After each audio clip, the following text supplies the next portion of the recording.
July 8th, 2025, it's Talkin Giants brought to you by SeatGeek, and we're 15 days away from the Giants' first training camp practice. Report day is 2 weeks away, and I'm really excited for it. Live streams as soon as practices are over, recapping what I see and what we see. Those recaps, they're going to be on the podcast app as well for the first time. They're going to serve as like regular episodes.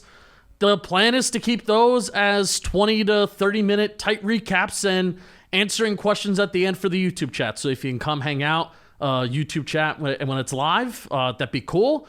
If not, then I'll see you afterwards on the podcast app.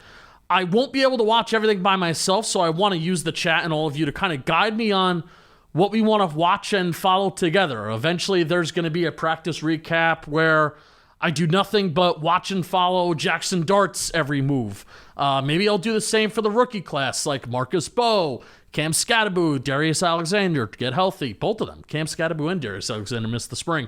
Their summers are going to be really interesting to see where they are in their development. Can they contribute right away, or will 2024 basically be a redshirt year? So maybe instead of trying to follow like every single thing that happens in practice, I may approach practice in a certain way to give more in-depth information on a few things instead of like a sprinkle of information on everything. And as we're really going to dissect with this 53-man roster exercise, this roster is mostly filled out. Of course, injuries are going to happen and things are going to change as the summer goes on, but there's not that many spots that are up in the air of like major consequences. Like there's spots like interior linebacker number 4 to 5, wide receiver number 6, safety number 4, et cetera, et cetera. They're all somewhat inconsequential spots, and they're, like I said, they're probably going to change as the year goes on. I don't mean to say these spots aren't important, but who they are when it comes to September 1st or the end of August, they may not be that important, as the Giants may mix and match these back into the roster guys as the year goes on. So that's why this summer, like when I'm thinking about training camp and what it looks like for me, a more quality over quantity approach while watching training camp practices may not be such a bad idea. But before we get to the 53-man roster discussion and my overall prediction, Darren Waller was traded last week, and it doesn't seem like the Giants are going to get any financial compensation for it, but they receive a 2026 sixth-round pick for Waller, and they're giving up a 2027 conditional seventh-round pick and Darren Waller. I think this is awesome. The Dolphins must have obviously really wanted Darren Waller, and hopefully they feel like he's ready to go, because to just give the Giants a sixth-round pick for a conditional seventh is quite unique. It was first reported that the Giants' sixth-round pick that they were being given was going to be conditional, and then you saw a day later that it was reported the other way around, which if it was a conditional sixth pick, that would have been a head-scratcher, because that the Giants would be giving up a seventh-round pick on the conditional sixth on the basis of an unreliable, injury-prone, recently retired player. So as of now, next year, the Giants have their first-round pick, they have their second-round pick, they have their fourth-round pick, fifth round, and 3 sixth-round picks. The Giants traded away next year's third-round pick in the Jackson Dart trade to the Houston Texans, and they traded away their seventh-round pick in the Jordan Phillips trade to the Cowboys last year. So a nice little surprise on the week of the 4th.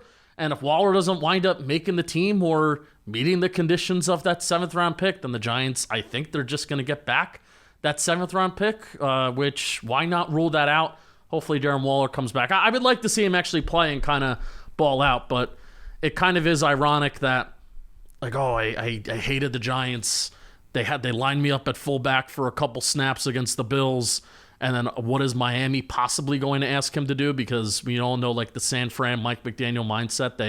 They ask their tight ends to do some unique things at times, that it may happen to him again over there. So clearly they wanted him. Miami wanted him. And, hey, if you're Darren Waller, why not take another $5 million and try and revitalize your career a little bit, at least for one more year before you hang it up again. So, all right. Hopefully that sixth-round pick comes our way. Maybe even we won't even have to give up a 7, depending if he does make the team. So on to the 53-man roster prediction, and we're going to start off with quarterbacks. But for the first time, I put out a Google form that you could fill out your own 53-man roster. We had 150 people fill out the form, which I think is a nice little sample size, especially considering that this is an exercise where you had to manually keep track of 53. So thank you to everybody who filled out the roster. I hope you enjoyed it. I emailed a couple people to pick out a shirt or anything off our store. So make sure you check your emails if you left your email and if you filled out the form. I'm going to include some visuals for the YouTube crowd as well, like pie charts and results and whatnot. So if you're a podcast person and you want to see that, check out the YouTube. But if not, of course, I'll talk through everything on here as well. Yeah, so on to the quarterbacks. The Giants have carried 3 every single year besides September of 2023. I highly doubt that 4 quarterbacks are going to make it on the 53. Tommy DeVito will either possibly have to wait for his number to be called again on the practice squad, which, knowing this team, you never know if it could happen, or he may just go to another team for a better opportunity. So I have Russell Wilson, I have Jameis Winston, and Jackson Dart as the main 3. Basically, everybody, 100% of people picked Russell Wilson. 99.3%, only like one person didn't choose Jackson Dart. I don't know if you're just being an asshole or not. And then 95.1% of people chose Jameis Winston. 9.8% of people chose Tommy DeVito, excuse me. So, I mean, hey, the only way that I don't see Jameis making the 53 is if there's a QB needy team that really, really needs a quarterback, like not even the Cleveland Browns, like the New Orleans Saints. I floated out that theory to Dan Duggan. Like if they come calling for what would be like an early 4th round pick, maybe the Giants can even sweeten it to a 3rd round. That would be crazy. How can you say no to that? But I just don't think that's going to happen. Like usually we always like to identify like every summer, oh, well, the quarterbacks that could be floated around as trade bait, and it usually just doesn't happen in training camp. So those 5% of people, if they view that Jameis Winston doesn't make the roster, that may be why. And I think Tommy DeVito's the guy out. So Russell Wilson, Jameis Winston, Jackson Dart, those are my 3. A lot of people agree. Let's see. 87.3% of people also had that same combination of 3 players. So that's quarterbacks. All right, in terms of the running backs, here are the 3 that I have, and I'm only carrying 3. Tyrone Tracy, Devin Singletary, and Cam Skattebo. As of September of last year, the Giants carried 3. They carried 4 in 2023 and 4 in 2022, but that was trimmed down to 3 by the time October came around. Remember, they wound up cutting Antonio Williams. So Eric Gray is the guy left out of this running back room right now, and he's been really disappointing considering the hype around him coming out of school and coming out of Oklahoma. His advanced metrics were really good, and it just hasn't gone his way. What has been probably the biggest killer for him is his ball security, both as a running back and as a returner. 17 attempts in 2023, 3 fumbles. 14 attempts in 2024, and 3 more fumbles. So that's 6 total fumbles in his career so far. Unless this summer he can really separate himself as like a reliable and good return man, whether that be punts or kickoffs, I don't see why it's necessary to keep him on the 53. If anything, he's a guy that would probably clear waivers and even end up back on the practice squad if the Giants really want to. And I know Turbo Miller has a lot of fans on his side, but if Devin Singletary's contract was more flexible, like I think that's a contract you can't touch. I did take financial responsibility of cutting players and keeping players into the consideration of 53. Like I said, if Devin Singletary's contract was more flexible, then maybe there would be a clear path for him. But similar to Gray, if Miller could contribute on specials, which I don't remember the Giants really featuring him as like a returner during last summer. Maybe they did, but nothing really stood out. Despite his speed, then maybe he could create a path for himself. Rashawn Baker out of Elon University, small school. He's a powerful back, light on his feet for his size. He's probably going to get a shit ton of carries in the second half of preseason games, so keep an eye out for him. The combination of the 3, Devin Singletary, Cam Skattebo, and Tyrone Tracy, that was the most common combo that people chose. 45.8% of people chose that combo of 3 guys. 100% for Cam Skattebo, 100% for Tyrone Tracy. 92.3% of people chose Devin Singletary. And believe it or not, Eric Gray slightly beating out Dante Miller, 29.4% for Eric Gray. Dante Miller, 25% of people chose him. Only 3 people chose Rashawn Baker. So, hey, Baker, you got three fans out there. I think between, like, I actually like having Devin Singletary. Sure, his cap hit is high. I like having him as a veteran on the team right now. And then you have the two other rookies. If Cam Skattebo is healthy, I don't see there being a reason to carry 4 running backs. They should carry 3, and that's it. I think you can use all 3 of them. I think they're reliable in each of their own ways. If anybody has, like, if Cam Skattebo has, like, a major pass blocking problem, then that's where Devin Singletary can come in, and, you know, he could be more reliable in that area too, as Skattebo gets going and gets off his feet. So I'm only carrying 3 running backs, and those are the 3. So there were a total of 52 different combinations of which wide receivers will make the roster according to the 150 people that filled out the Google form. The most common combination of 6 wide receivers is the 6 I have making the 53 at 18.1%. Malik Neighbors, Darius Slayton, Wan'Dale Robinson, Jalen Hyatt, Amir Smith-Marset, and Bryce Ford-Wheaton. So I went chalk here, but that wide receiver 6 spot is a battle that I'm not going to act like I know a ton about, because I think it's just a special teams battle. At least I feel like it is. There are 4 wide receivers on the team that are fully dedicated to being wide receivers, and all of them could even be intertwined into the slot, like especially Malik Neighbors. Malik Neighbors should get more slot snaps this year. His slot numbers were really good last year. So the backup slot wide receiver is not an imperative spot that needs to be filled, because you already have other guys. Slayton can go in the slot, Neighbors can go in the slot, and even Hyatt can go in the slot right now. Wide receiver 5 I have as Amir Smith-Marset. Maybe somebody can dethrone him as the best return man on the team, but not only is he reliable, which I think is a huge plus and not a given for the Giants over the last couple years, but I actually think he's a genuinely, like, the best return man on the team as well. If somebody stands out more than him this summer, then obviously his spot becomes expandable. So that basically leaves wide receiver 6, which, again, knowing who the front 4 are, having 2 guys dedicated to special teams isn't going to make me angry, especially if there are advantages on special teams. I just talked about Amir Smith-Marset being an advantage, and Bryce Ford-Wheaton virtually won us a football game last year, and our biggest win against the Seahawks on the road with that block to end the game. If Dalen Cambry stands out, then hell yeah, let's go. Or even Bo Collins. If I had a strong take on any of these guys as receivers, I actually kind of think Bo Collins is a little sneaky as receiver, but if I had like a strong stance on these guys as receivers, as like they need to make the 53-man roster, then things would change. But knowing the depth in front of them, it feels like a special teams battle, and I don't think any of us, like any fan in the world, has like a strong lean on who's the best in that regard, unless you're just a special teams junkie, which nobody is.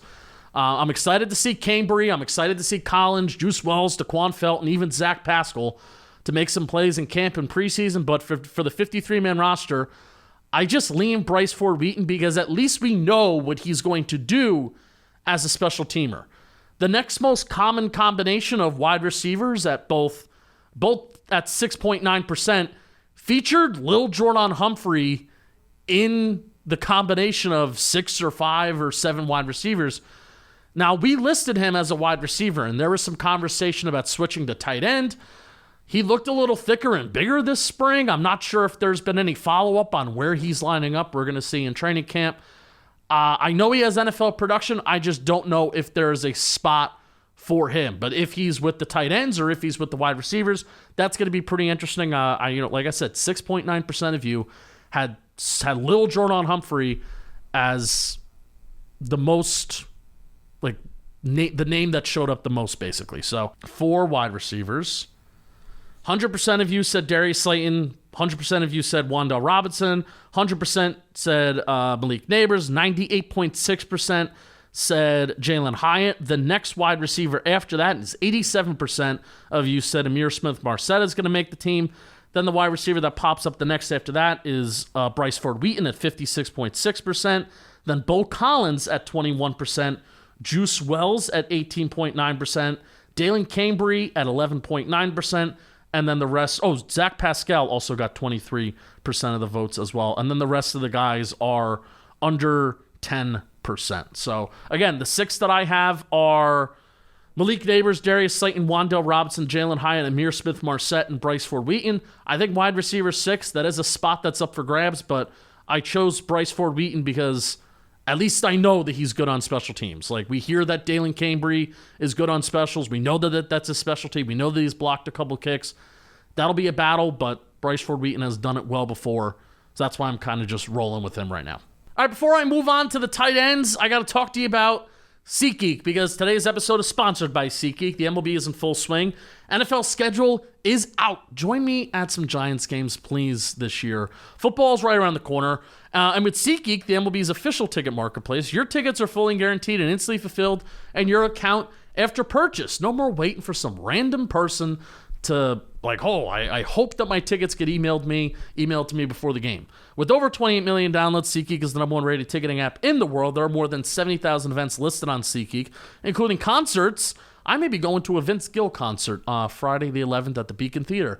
And guess what I'm using? SeatGeek. Guess what code I'm using? Giants 2025 for 10% off your next set of tickets at SeatGeek. That's 10% off any tickets with promo code Giants 2025. And even if you don't plan on going to anything soon, you can add that code to your account, store it, and then use it whenever you're ready to go to something. So I'll see you at the Vince Gill concert. I'll see you at a Giants game. Giants 2025 for 10% off your next set of tickets at SeatGeek. Giants 2025. SeatGeek, thank you. Let's talk about which tight ends are making the team. All right, so the 3 tight ends that I have making the squad: Theo Johnson, Chris Manhertz, and Thomas Fidone. This is basically the first position group that I'm going off chalk with. I do not have Daniel Bellinger making the team. Now, I think his playtime escalator in his contract, I think it makes his situation a bit complicated for the Giants. The team could save $3.4 million in cap and only have to eat $200,000. I think that may be too tempting to pass up, but more importantly, I think they have a tight end that's worth investing in, and see what they have in Thomas Fidone. I don't think Bellinger has done enough to make it a must that he stays on the team. I think he's valuable, and sure, if the Giants want to carry 4 tight ends, then keep him, but I think he's a decent blocker, certainly not the one that Chris Manhertz is. It's both financially the best decision to have Fidone over Bellinger, and at this point, I think the best football decision to invest in someone you just drafted and who may have a higher ceiling than Daniel Bellinger to begin with. Chris Manhertz is a requirement to keep on the roster. I was pretty shocked to see 72% of people chose Manhertz. Greg Dulcich is a wild card, but I don't think they're going to choose Dulcich over Manhertz, especially considering they're like the exact opposite of players. Dulcich is a guy that can't block, and I don't think they would keep Greg Dulcich over a guy that they just drafted either. So overall, Theo Johnson got 99.3% of the vote. Daniel Bellinger was next at 91.6% of the vote. Thomas Fidone, 75.5%. Chris Manhertz, 72%. So shocked to I consider Chris Manhertz to be tight end number 2 on this team. So he's 4th according to everybody's votes. You had nobody vote for Jermaine Terry II. Nobody, not one person. And then 11.9% of you said Greg Dulcich as well. With the most common combination at 45.5% of you said Daniel Bellinger, Thomas Fidone, Theo Johnson, and Chris Manhertz make the team. So most of you think, almost half of you think that they're going to carry 4 tight ends. I just think right now the Giants have about $3.8 million in cap space. They're going to need to open up more to get through the season. You can almost double that cap space by cutting Daniel Bellinger. And I don't think this is a situation where they're going to negotiate a pay cut. Like, why would Daniel Bellinger do it? Maybe just to remain on the team, so maybe he will do it. But if they bring it down to $1.5 million, like what would actually fiscally make sense for the Giants? But Bellinger's on a contract year. I feel like we've already seen what Daniel Bellinger is going to be in the NFL, and I'd rather just continue to invest in Thomas Fidone as tight end 3 with an insane catch radius, with athleticism that, he's not the most insane athlete, but the size that he can bring and how you could throw the ball to him, his ball tracking skills down the field. He's a willing blocker, and I think he's got to get better as a blocker. But if Daniel Bellinger was closer to Chris Manhertz as a blocker, then I'd be like, yeah, you got to keep this guy on the team. But Theo Johnson's tight end 1. Chris Manhertz is going to kick ass as a tight end 2, and he can catch the ball whatever for you, right? He has reliable enough hands. Why not have Fedoni, who is the guy that you literally just drafted with somewhat high-end traits? I think they're only going to carry 3. If they want to carry 4, fine. But that opening up $3 million with only having to eat like $200,000, that could help the Giants get through the year without having to restructure too many guys, which they've had to do in the past anyways. So I'm carrying 3. Daniel Bellinger is unfortunately out.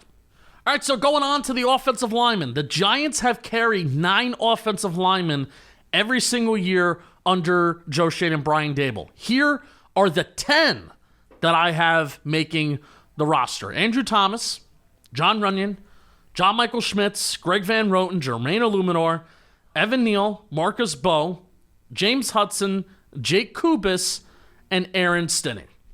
Now, I think there are 8 obvious names who are going to make the team: Andrew Thomas, John Runyon, JMS, Greg Van Roten, Jermaine Illuminor, Evan Neal, Marcus Bowe, James Hudson from the Browns, based on the contract they gave him to be the swing tackle. So that leaves 2 open spots. Now, knowing how the Giants work, let's say JMS goes down. I think they would be likely to move Greg Van Roten or even John Runyon over to center and have somebody else step up and be the guard before wanting to fully invest in a backup center. So in terms of having a backup center, I think that's how they approach that. I also know that Jake Kubis has been practicing snapping the ball. I asked Tyrone Tracy if Jake Kubis is doing that. He confirmed that he was. And also, if you watch the video of Tyrone Tracy when he was in the office and when he was in the green screen room, we also left that nugget in there too. But Kubis isn't necessarily a shoo-in to make it. So if there are 8 obvious names, then it comes down to how many more spots would there be up for grabs? 1 or 2? I chose to go with 10 because when it's all said and done, I like the depth at other positions, so I gave myself an additional offensive lineman. Now, this would go against the norm. Like I said, the Giants have never carried 10 offensive linemen. But after including Jake Kubis, I saw that the depth at interior offensive line is very youth and inexperienced heavy. So I included Aaron Stinney as the veteran stabilizer, and then I feel good about those 10. So I like Jake Kubis 9, and then Aaron Stinney at 10. Now, for the guys that weren't included, most notably Josh Azudu, who received 51% of the vote. Even 51% for a former third-round pick is pretty damn low. And right now, heading into year 4, Josh Azudu just doesn't offer the Giants, I really think, anything. And it's not, and it's partially like the Giants' fault. It's their fault. I hated the experiment at tackle and never agreed with it. He plays guard the last game of the season against the Eagles, and there were some good plays and certainly bad plays, but it just felt more natural for him than whatever he was doing at tackle. So we're at a point where there's no more time for experimenting or developing. It's go time, and Azudu just doesn't offer much of anything at this point. The Giants invested in a swing tackle. They drafted another tackle in Marcus Bowe that could have inside versatility as well. They're moving Evan Neal to guard, and clearly a former first-round pick, and Neal is going to get a full-on priority and roster priority over Josh Azudu. So I'm fairly confident saying that Josh Azudu will not be making the 53-man roster. Even Jake Kubis, in the eyes of all of you, has a higher vote in Josh Azudu, which is kind of crazy, but I also think it's kind of true. I don't think Josh Azudu really offers the Giants all that much. So interested to see, again, if the Giants go at 9, then which guy is out? Is Kubis out? Is Aaron Stinney out? And I think they should just go with 10, and then you could just keep both of them, and you don't have to worry about are we too inexperienced on the interior, because James Hudson is going to be that swing tackle. James Hudson's going to be the swing tackle. I mean, you can even, let's just say Andrew Thomas goes down, Illuminor could slide back to the left side like he did last year. James Hudson can go to right. If you have the center go down, then I think Greg Van Roten slides over to center. If you have a guard go down, then I think it's Aaron Stinney, Jake Kubis, Evan Neal. Those are your go-tos at guard that are competing for that. Who's going to be the first guard off the bench, right?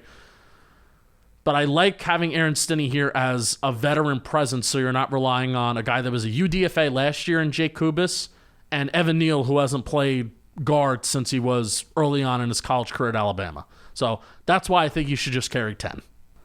All right, moving on to the edge rushers. I would say probably the position group that's the easiest on the team, probably outside of quarterbacks. I have Brian Burns, Abdul Carter, Kayvon Thibodeau, and Chauncey Golston making the team. The Giants have had 5 edge rushers in 2024, 4 in 2023, and 5 in 2022. Even only carrying 4 edge rushers, I feel this is the room with the most depth on the team. I really, really wanted to include Timon Fox as a special teamer. He also can do more than just special teams too, but I wanted to include Timon Fox as like a special teamer since in 11 games last year, he logged over 200 special team snaps, and he's a player I like, and he's actually made some standout plays on special teams before, but Chauncey Golston does have a similar special teams background in terms of his snap share, and even Abdul Carter has the traits of someone who I can see contributing on special teams too, if need be, out of the edge room. So I feel it's a little unnecessary to carry 5 here. I like the 4, Brian Burns, Abdul Carter, Kayvon Thibodeau, Chauncey Golston. 100% of you said Abdul Carter, Brian Burns, and Kayvon Thibodeau. 91.6% of you said Chauncey Golston. Chauncey Golston's contract is not one that like the Giants would have to eat a lot of money if they were to cut him. The next guy with 28% of the vote, Timon Fox. Victor Dimukeji, he's from Arizona. I'm like really pumped to see Victor Dimukeji go up against like bum-ass tackles in the preseason. Like, I think he's going to wreak havoc. And then Trace Ford, UDFA out of Oklahoma, got 5.6% of the vote. So I think this position group is the easiest one out of all of them.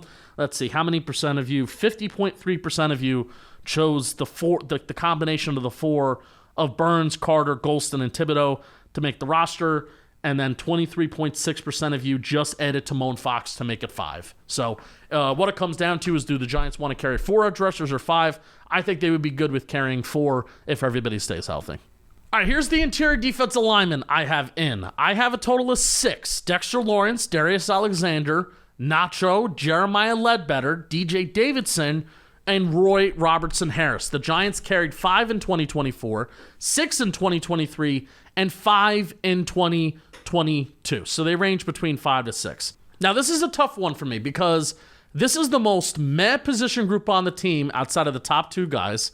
And it's also the position group that I'm most concerned about if Dex goes down or even if he comes off the field. I think 4 guys are locked in, even though I think it should be 5. But Dex, Darius Alexander, Nacho, and Roy Robertson Harris, signed as a free agent from Seattle, are seemingly locked in. Financially, there's a way easier path to cutting Nacho than Roy Robertson Harris. Like, the Giants cannot cut Roy Robertson Harris, even though I think Nacho and especially Jeremiah Ledbetter are better run defenders than him. Ledbetter had the highest run stop rate among the 3. He had double the tackles for loss as Robertson Harris and 4 times more than Nacho. He had the same number of run stops as Nacho with 17, with 80 less run defense snaps. So Jeremiah Ledbetter is like, this is one of those guys that I'm passionate about keeping on this team because he actually has like a legit NFL track record at stopping the run, and it's even better than Nacho. And there's a couple guys every year that you kind of get passionate about, like, they better keep this guy. They better keep this guy. There's not that many of those guys this year because the roster is filled out for the most part. But Jeremiah Ledbetter is one of those guys for me. Now, here's the thing, too. None of these guys are nose tackles that I just talked about. So, really, you think the Giants would want to keep a backup nose tackle on the roster as well. So that means it's either DJ Davidson or Jordan Riley making the roster. And based off of 2024, I actually think DJ Davidson had some flashy plays. I think Riley's a guy that maybe you could store on the practice squad, even though Jordan Riley's ceiling is higher. DJ Davidson just performed better. It also comes down to if the Giants want to prioritize a pass rush over run defense, and that's where Elijah Chapman comes in. At certain points, Elijah Chapman last year was part of a pass rush rotation and was genuinely good when Bowen wanted to run some stunts and twists up the middle.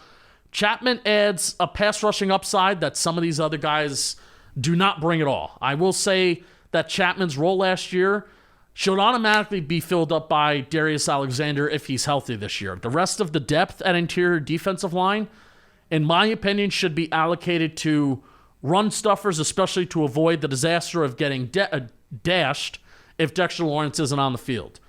So that's why Chapman didn't make my 53-man roster. If I had it my way, I actually would. If we lived in a perfect world, I actually would consider cutting Robertson Harris to make room for Chapman, but financially, that's just not a move the Giants would make. They would lose more money by cutting Robertson Harris than actually keeping.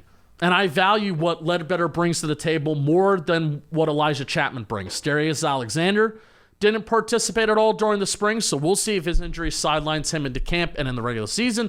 If that's the case, the situation figures itself out. If not, then the Giants are going to have to decide between if they want a backup nose tackle and if they want to prioritize Chapman's skill set over the run defense of Jeremiah Ledbetter. So there's like two different moving parts involving three different players for how interior defensive lineman is going to shake out, in my opinion. And I think this is also the benefit of only carrying 4 edge rushers, is that it leaves you that extra spot for interior defensive line. Like all these guys, and even Shane Bowen has talked about this, all these guys kind of have different skill sets and bring something different to the table. So why not keep more of these guys on the roster instead of less? Carry 4 edge rushers. They'll all rotate in versus these interior defensive linemen. You know, maybe some of them don't see the field, but I think it's better to have these guys just at least waiting in the wings because this is a position that needs a lot of depth. All right, going on to interior linebackers, where the Giants carried 5 in 2022, 5 in 2023, and 5 in 2024. So I have 5 making it once again. Bobby Okereke, Micah McFadden, Darius Moasu, Deontay Johnson, and I have Chris Board making it as number 5. Now, Dan Duggan's 53-man roster, he has Okereke, McFadden, Chris Board, Moasu, and Demetrius Flanagan-Fowles making it. Now, Flanagan-Fowles, I don't think he participated at all during the spring, but something that I thought was really interesting from Duggan's article, like I'm very passionate about Deontay Johnson making the roster, and here's what he had to say about Deontay Johnson.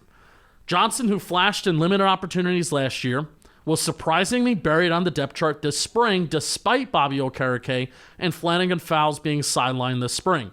The special teams acumen of the vets could give the edge over Johnson. Now, interior linebacker, like this is not a position that, at least this year, I'm not super passionate and fired up about because Darius Moasu has a very similar skill set to somebody like I feel like Chris Board.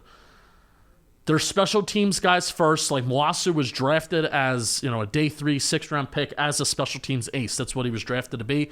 And I think he actually did all right as a run defender last year. I think he's a fine backup linebacker. But Deontay Johnson is like the one guy that's left over on the roster, like Ty Summers being included. Ty Summers had like the 4th most special team snaps last year. He's like the one guy outside of Okereke and McFadden that I can sit here and say, I actually can see him being a somewhat decent linebacker in the NFL, at least as a backup. And we were robbed a bit, man. We called him our favorite UDFA last year out of Toledo. It's like, yeah, this guy's a little small. He's coming from a small school, but he's freaking smart. He's not the best athlete in the world, which, you know, as we've talked about as the years have gone on, you don't need to be like this tremendous athlete at linebacker. You play fast by processing fast, and that's what Deontay Johnson did at Toledo, and he was doing it in training camp. He looked really, really good, and it's tough for interior linebackers to stand out when you can't fully tackle, but that's what he did, and we were robbed of it when he was put on IR in late August last year, and then he came back for that Eagles game, started it, and yeah, they were backups, but Deontay Johnson played awesome. So if there's one guy that I'm passionate about to stay on the 53, not just outside of like all these special teamers, it is Deontay Johnson. So really discouraged to see, despite 2 guys being out for the Giants at interior linebacker, one of them being the starter and Bobby Okereke, really discouraged to see Deontay Johnson buried. I hope that doesn't remain in training camp. I hope he gets those opportunities because I think he deserves to stay on this team as like legit linebacker depth.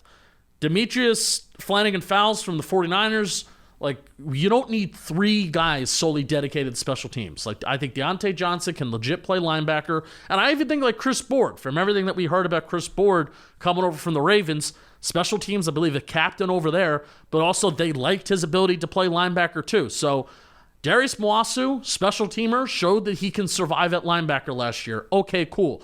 Chris Board, special teamer, shows that he can survive at linebacker. Let's have Deontay Johnson in here as a guy that, like, maybe can legit play linebacker, and I think he has the potential to be the first linebacker off the bench for the Giants. Like, if Bobby Okereke goes down, Deontay Johnson slides right there. Is he Bobby Okereke? Probably not, but at least Micah McFadden won't have to be the Mike. He can continue to be the Will, and he can continue to just attack and run around, where Deontay Johnson can be more of that processor. I think that fits him better. So 100% of you said Bobby Okereke is going to make it. 99.3% of you said that Micah McFadden is going to make it. Darius Moasu was the next guy at 84.6%. Deontay Johnson was next at 62.2%.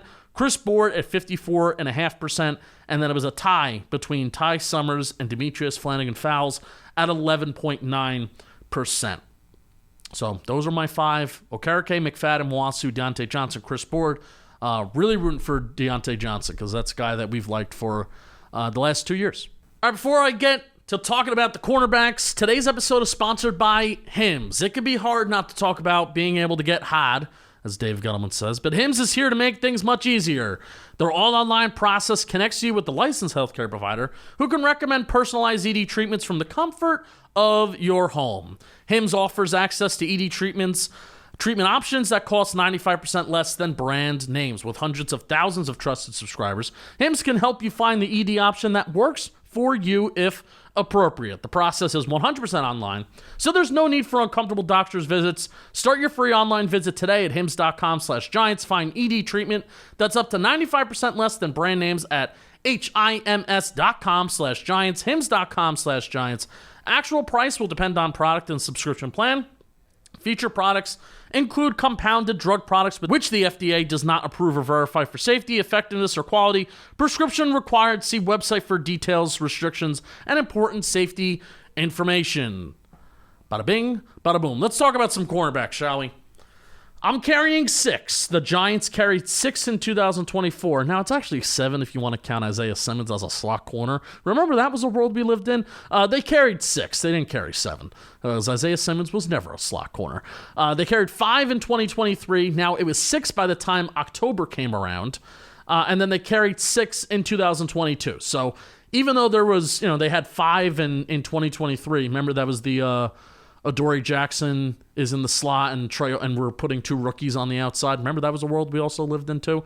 So it was 5 in 2023, and then they made it 6 by the time October. By the time October came around, they had 6. So it's safe to assume that they're going to carry 6 also this year.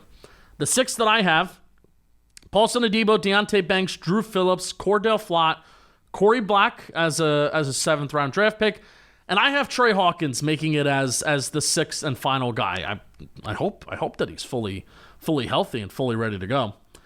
Cornerbacks, 100% of people said Deontay Banks. 100% of people said Cordell Flott. 100% said Drew Phillips. I included Drew. Yes, I did. I included Drew Phillips.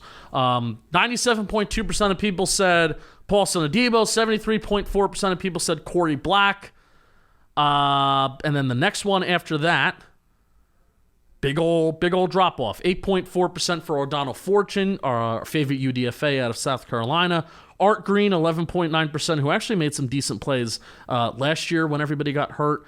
Nick Jones, 3.5%. No love for TJ Moore at 0%. And then D. Williams, D's nuts, 5.6%. So, safe to assume that they're going to carry the 7th round pick, and he's going to be cornerback number 5. Cornerback number 6, I chose Trey Hawkins simply just because, again, I like his traits. It's a shame that he got hurt in that New Orleans game because it was like one of the best. I don't care if it was against bum wide receivers and a terrible Saints team. It was like, oh my God, this guy is making plays on the football. Trey Hawkins got an interception, and it ended like one of the longest interceptionless streaks in NFL history from like week 1 to whenever we played the Saints last year. And then he like breaks his whole back, which it's like, of course. So he didn't get a chance to capitalize on that. The guy that I want to look out for this summer it is O'Donnell Fortune. On a mailbag a couple weeks ago, he's a cornerback out of South Carolina. On a mailbag a couple weeks ago, talked about like his metrics are actually like really damn good. Another guy that can make a play on a football, and he's not like this tremendous athlete, but he pounces and he's good in press. And I had like this back brain thought to myself. I didn't say it on the episode, but I've had this back brain thought to myself. What if he transitions to safety? And it's actually funny that I was doing some more digging into that. And 2020, when he first started at South Carolina, he was a safety. Now, I think he only got 7 snaps in 2020. That was his first year at South Carolina. Only got 7 snaps, but he was a safety. And then it was the 2020 offseason heading into 2021 that Fortune transitioned to corner, and then he's been a corner out there ever since, and he stayed out there. In 2024, like really, really good numbers at South Carolina. So he's the best UDFA the Giants have, but I really do think there is more of an opportunity for a guy like him to make the roster and see if he can carve a path for himself at safety. Because I think O'Donnell Fortune is a better IQ player, and he reacts to things well. He reads and reacts. He reacts to where the quarterback is going with his eyes, and that's how he was able to get a lot of his interceptions. He baits the quarterbacks into making bad throws. Like one of the interceptions that he had against Alabama just totally baits, I believe it was Jalen Milroe, into making a really bad throw, but it's like, oh, damn, that's a good interception. And I think that's the type of skill set that can translate really well to safety too, especially if there's long speed questions and athleticism questions. Let's just slide you to safety, where I feel like every safety has athleticism questions, and that's more of a position that you want to think fast, and then you'll play fast. You don't necessarily have to be fast to be a good safety in the NFL. So I think there's more of a path for a guy like O'Donnell Fortune at that final safety spot. I don't know if the Giants have lined him up there or not. We'll see during training camp. But out of all the guys that we kind of just mentioned for corner, again, you have the feeling that Corey Black is going to make the team. Troy Hawkins, if healthy, he's been a guy that's been there. Like, I have faith that O'Donnell Fortune could just make the practice squad, but he's also a guy that I like, and I would like him to stick around. And if there is a spot for him, I think it possibly could be that safety number 4, and I don't think they're going to carry 7 corners. So there you go. There's your 6 corners. Moving on to safety. Giants have carried 4 in 2022, 6 in 2023. So I guess when they only carried 5 corners, they had some extra spots going to safety, and then they carried 4 safeties in 2023. So I think it's safe to assume that they're going to carry 4 safeties. Javon Holland, Tyler Nubin, Dane Belton, and then I have Raheem Lane making it as the 4th safety. So 100% of you said Dane Belton's going to make it. 97.9% of you said Javon Holland's going to make it. 100% of you said Tyler Nubin's going to make it. Anthony Johnson, 27.3% of you said that he's going to make it, and then 10.5% Raheem Lane, 9.8% Makari Page. I don't have a strong lean for safety 4. I mentioned Raheem Lane just because he seemed to take advantage of the opportunities when other guys were out so far this spring. Like, he was a guy that just beat reporters were tweeting about. I think that this safety number 4 spot isn't on the team yet. Like, I don't know if it's going to be Raheem Lane. It could be O'Donnell Fortune. Like, I'm rooting for maybe that to happen. But I also can see this being like the one spot in the one position that the Giants maybe target on 53-man cutdown day. Maybe they find their next Jason Pinnock, and then boom, they have a guy that can stay. They've had a good track record of kind of doing that. I don't know if this safety number 4, unless Raheem Lane really does separate himself, I don't know if this safety number 4 is on the team yet. But definitely the front 3, Holland, Nubin, Belton, they're making it. And then the specialist, my last 3, Casey Kreider, Graham Gano, and Jamie Gillian. Now, I changed it. We usually do last 3 in and last 3 out. I changed it to last 4 in and last 4 out. My last 4 in are Bryce Ford Wheaton, Trey Hawkins, Raheem Lane, and Roy Robertson Harris. Those are like the last 4 guys that I kind of typed out, and like the position battles that I say. Like, Bryce Ford Wheaton is going to be fighting with the UDFAs, if the Giants want to prioritize somebody who's more of a receiver, or if somebody who is a better receiver than Bryce Ford Wheaton also beats him out on special teams wise, right? Trey Hawkins, same thing. Like if O'Donnell Fortune like legitimately just beats him out as a corner. Art Green, Trey Hawkins, if he's not fully healthy, that spot may go to somebody else. I talked about Raheem Lane, and I just don't like Roy Robertson Harris. I really like Jeremiah Ledbetter a lot more as a player and as a run stopper, even though the Giants financially paid Roy Robertson Harris more. So he was my last guy in.